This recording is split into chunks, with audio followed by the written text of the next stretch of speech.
Hi, I'm Brett Swarts, founder of Capital Gains Tax Solutions. And this short video, we're covering one of the most recent changes or potential changes that could be coming here with the new Biden administration. And this is the big question a lot of our listeners are asking. If the Biden's proposal to get rid of the 1031 exchange gets passed, is there a way to defer cap gains tax when selling my home or business? The answer is yes.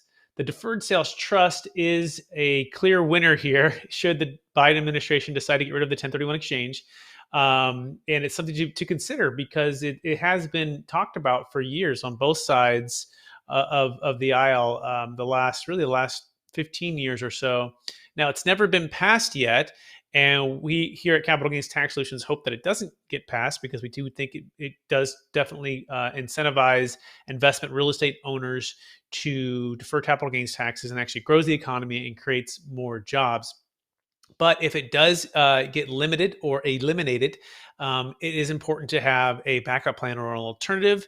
And the Deferred Sales Trust is just that. In fact, what's unique about the Deferred Sales Trust is it works for just about any highly appreciated asset, whereas the 1031 exchange, it actually only works for investment property. So if you owned a high-end primary home in the past, what you had to do was move out of the house, rent it out for a couple years, and then from there you could move it into like an investment, right? Because it's a rental, and then you could do a 1031 exchange out of it.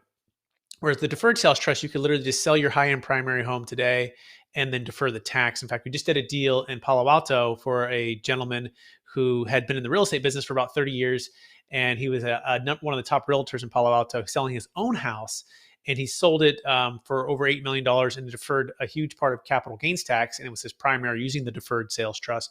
So that's the first thing to recognize, that there is options for primary homeowners. Also for business owners, business has also been recently, most folks don't know, but the recent tax plan that was passed just a couple of years ago, it actually limited the 1031 and made it even more specific to just investment property. So, and that means businesses that are selling are not able to use the 1031 exchange, where the Deferred Sales Trust does. So it's important to have all of your options. As well, if you're going for a 1031 exchange, realize the Deferred Sales Trust is a great way to have a backup plan. We just actually saved a failed 1031 exchange for a client who was selling their $7.9 million deal in Aptos, California, and they were able to save that and defer tax as well. So if you want to learn more about this, you can go to capitalgainstaxsolutions.com and you can schedule a one-on-one consultation. And we also have a free ebook there, Sell Your Business or Real Estate Smarter. And it's basically going to give you a breakdown of the Deferred Sales Trust and why it's can be a great option for you. I appreciate you watching this video. Thanks so much. And